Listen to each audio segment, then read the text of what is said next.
Hey guys welcome to my YouTube channel रास्तार प्रतीक बांगलाয়। तो আবার আরেকটি নতুন ভিডিও নিয়ে হাজির হলাম। তো আজকে কোনো ব্লগ ভিডিও করছি না, আজকে আপনাদের সামনে যে ভিডিওটা দেখাবো সেটা অবশ্যই আপনারা দেখে থাকবেন। এবং যার ভিডিওটা দেখাবো সে হচ্ছে একজন পাগলা মলম বিক্রেতা বা হকার সাংবাদিক নামে যাকে আপনারা চিনেন বা চিনে থাকবেন।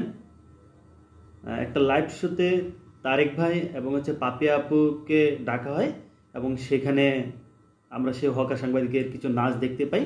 সেই নাচগুলি আজকে আপনাদের সামনে দেখাবো।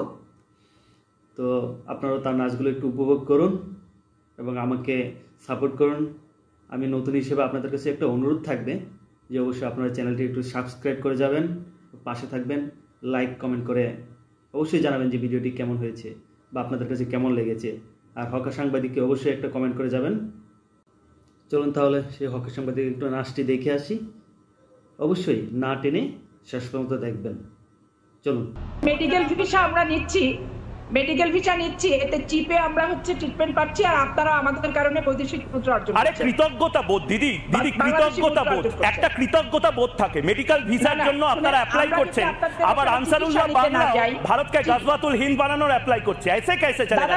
দাদা শোনেন ময়ূক শোনেন, আমরা যদি আপনাদের ওখানে চিকিৎসা নিতে না যাই 6 মাস 5 মাস, রেস্টুরেন্ট বলেন, শপিং মল বলেন, তারপরে চিকিৎসা বলেন, ডাক্তারের কাছে ভিড় বলেন, সবই কিন্তু কমে যায়। হ্যাঁ, পার্শ্ববর্তী আমি কি কোনো ঠাকুরমার ঝুলি শুনছি? মজার গল্প কেউ বলছে? দিদি কি বলছেন? আমাদের দেশটা বাংলাদেশিদের উপর শুধু টিকে নেই, 140 কোটির দেশ। আমরা সারা বিশ্বকে ভ্যাকসিন পাঠাই দিদি। আপনারা তো প্রভুত্ব করছেন। দিদির জন্য বাংলাদেশে একটু কফি সাপ্লাই করা হোক। ময়ূক ভাই, যে ট্রাকে করে আলু যাচ্ছে, চাল যাচ্ছে, একটু কফি পাঠানো হোক। দিদি বুঝতে পারছেন না কার সাথে কথা বলছেন? নির্মূল করতে হবে। আপনাদের ভ্যাকসিন যে ভেজাল ছিল আপনি জানেন? হ্যাঁ, এটা ভুয়া ভ্যাকসিন ছিল। ভারতের দিকে বাংলাদেশ ভারত দখল করতে যায় না। দিদি এক এক করে, এবং বাংলাদেশকে নিয়ে ভারতের কোনো বক্তব্য নাই। কিন্তু ভারত যখন আমি আবার বলছি, জঙ্গিবাদ থামান, জঙ্গিবাদ থামান, সন্ত্রাসবাদ থামান। আপনারা বিএনপি থেকে দায়িত্ব নিন। এই মুহূর্তে তারেক ভাই, আপনারা যুগ্ম সদস্য সচিব গণ অধিকার পরিষদ, তার থেকে দায়িত্ব নিন। কালকে মিছিল করুন যে এই মুহূর্তে বাংলাদেশকে জঙ্গি মুক্ত করুন। আপনাদের গোটা বাংলাদেশ ঠিক করছে জঙ্গিতে। এখন পকেটে দেখলে জঙ্গি বেরোচ্ছে, বুক পকেটে জঙ্গি। তারেক ভাই, আপনার পেছনে আবার জঙ্গি বসে নেই তো? এটা ভারতীয় মিডিয়ার অপপ্রচার। কে ভারতীয় মিডিয়ার অপপ্রচার? সবকিছু অপপ্রচার। চিন্ময় কৃষ্ণ প্রভুকে আইনজীবী দেওয়া হয়নি, সেটা অপপ্রচার। আনসারুল্লাহ বাংলার প্রধানকে ছেড়ে দেওয়া হচ্ছে অপপ্রচার। আপনারা ভারতকে ভয় পান কেন? কাঁপেন কেন? অনুপ্রবেশ করানোর জন্য, হাসিনাকে প্রতিষ্ঠা করার জন্য। হাসিনা পরে নেবেন, মামার বাড়ির আবদার পরে ছাড়ুন। হাসিনাকে পরে নেবেন, আগে আপনার দেশটা ঠিক করুন। হাসিনাকে ছাড়বো না, হাসিনাকে ছাড়বো না, হাসিনাকে দেবো না, হাসিনাকে পাঠাবো না। স্বস্তি পেতে দিচ্ছেন না। বাংলাদেশকে অলওয়েজ আপনারা মাথা ভরছেন একটা স্বাধীন রাষ্ট্র। আরে স্বাধীন রাষ্ট্র বলেই তো 71 ছেড়ে দিয়েছিলাম। স্বাধীন রাষ্ট্র বলেই তো 71 ছেড়ে দিয়েছিলাম। দিদি কি বলবো গাইস, মানে কিচ্ছু বলার নেই। দেখতেছেন, মানে পাপিয়া আপু এবং তার ভাইকে কথা বলতেই দিচ্ছে না। মানে উনি ওই হকার সাংবাদিক নিজের ইচ্ছা মতো বকবক করে যাচ্ছেন, নিজের দেশ নিয়ে, নিজের মানুষ নিয়ে, নিজের চিকিৎসা নিয়ে, নিজের সব কিছু নিয়ে। অথচ বাংলাদেশে একটা শান্তিতে আছে বা শান্তিতে বসবাস করছে, এখানে কোনো সমস্যা নেই, ঝামেলা নেই, সেটা হচ্ছে মানতেই রাজি না। মানে কি বলবো ভাই, চলুন শেষ পর্যন্ত দেখে আসি।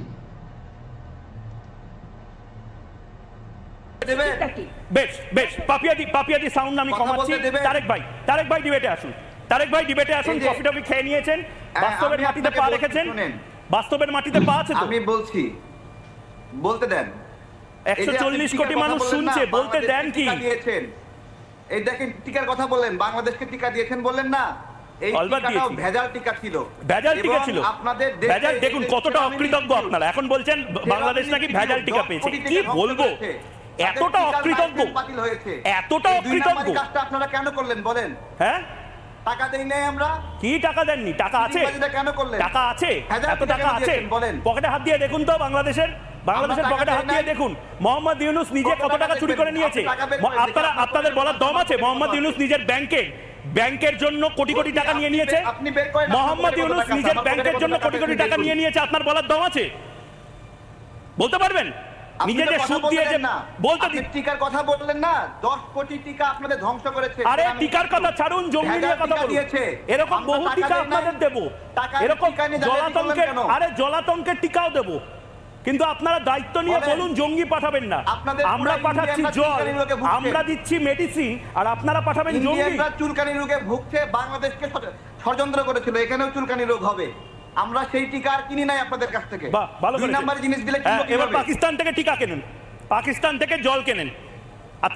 আপনাকে আবারও বলছি, আমি জয়দীপ বাবুর কাছে যাব। আপনারা আগে নিজের দেশ, নিজের চরকায় তেল দেন। আরে আমাদের চরকা আমাদের দেশকে চেনায়, আমাদের চরকা ঘুরিয়ে দেশ স্বাধীন হয়েছে। আমাদের দেশের ওই চরকাটা যদি না ঘোরানো হতো, বাংলাদেশ তৈরি হতো না, ব্রিটিশরা পালাতো না। আপনারা নিজেদের চরকায় তেল দেন। শুনুন, সিরিয়াস টপিক, গাজওয়াতুল হিন্দ হ্যাঁ কিনা, গাজওয়াতুল হিন্দের যে এই দুঃস্বপ্ন, সেটা গাজওয়াতুল হিন্দ একটা ভবিষ্যৎবাণী। হতে আসো বাবা, আপনাদের পরিণাম ভোগ করতে হবে। পরিণাম গাজওয়াতুল হিন্দের পরিণাম। আপনারা হারবেন।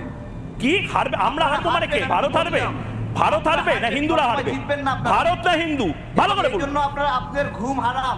হ্যাঁ, ঘুম হারাম। আর কি কি হারাম? ঘুম হারাম হয়ে গেছে আপনাদের। কি হয়ে গেছে? শুনুন, আমাদের ঘুম হারাম হয়ে গেলে আমরা ঘুমের ওষুধ খেয়ে ঘুমিয়ে পড়ি। আপনাদের ঘুমের ওষুধ কেনারও টাকা নেই। বাংলাদেশের এই মুহূর্তের যে অবস্থা, আমাদের ঘুম হারাম হলে আমরা ঘুমের ওষুধ খেয়ে ঘুমিয়ে পড়ি। বাংলাদেশ এই মুহূর্তে ঘুমের ওষুধ কেনার টাকা পায় না। মানে কিচ্ছু বলার নেই ভাই, দেখেন কি বলবো। আমরা ভয় পাই না, আমরা সাহসী। আপনারা আমাদেরকে বিশাল বীর পুরুষ, বাসের রোবট নিয়ে, বাসের বন্দুক নিয়ে আসে, আমরা বিতাড়িত করেছি। আর জঙ্গি পাঠায়, সন্ত্রাসবাদী পাঠায়। বিশাল বীর পুরুষ। ওই বাবা, ভয় পাচ্ছি, ভয় পাচ্ছি। বিশাল বীর পুরুষ, বিশাল ভয় পাচ্ছি। হ্যাঁ, শেখ হাসিনা, শেখ হাসিনা মামার বাড়ির আবদার। শেখ হাসিনাকে দেব না, শেখ হাসিনাকে দেব না, শেখ হাসিনাকে, শেখ হাসিনাকে ফেরত দেব না, শেখ হাসিনাকে ফেরত। কি করবেন? শেখ হাসিনাকে ফেরত দেব না। আরে আমি বলছি তো, শেখ হাসিনাকে ফেরত দেব না, যা ইচ্ছা করে। জয়দীপ, আরে দেব না ফেরত, আবার আসছেন ঝগড়া করতে। বলছি তো দেব না ফেরত, দেব না শেখ হাসিনাকে ফেরত। জান কি করব? হ্যাঁ, মোদির সঙ্গে শেখ হাসিনা। আরে আবার মোদির নাম শুনলে গোটা বাংলাদেশ থরথর করে কাঁপে, গোটা বাংলাদেশের টিআরপি, জিডিপি সব পড়ে যায়। মোদিতে আসছেন, আগে বলুন শেখ হাসিনাকে দেব না। কি করব? জিডিপি আপনাদের আয় কত? মাথা পিছু আয় কত? আমাদের আয় কত? আমাদের দেশের শাহরুখ খান, আমাদের দেশের শাহরুখ খান আর গায়ক অরিজিৎ সিং এই মুহূর্তে যে পরিমাণ টাকা কামায়, আর আমাদের বাংলার দেবের সিনেমায় যা আয় হয়, গোটা বাংলাদেশের এই মুহূর্তে সেই আয় হয় না বোধহয়। ছাড়ুন, খাদান দেখুন। কি বলছেন? ওষুধ দিন, পিসিআর ওষুধ দাও। আপনারা একটা কাজ করেন, ওই ভারতকে লাথি মেরে বাংলাদেশের সঙ্গে যুক্ত হয়ে যান। হার্টবিট বেড়ে যাবে, আবার মেডিকেল ভিসা নিয়ে ভারতেই আসতে হবে, আবার বাইপাসের ধারে কোনো হাসপাতালে ভর্তি হতে হবে, আবার আমাদের টাকাতেই এখানে চিকিৎসা করাতে হবে। ব্যবহার করতে চান? আমার বাসায় টয়লেট আছে 3টা।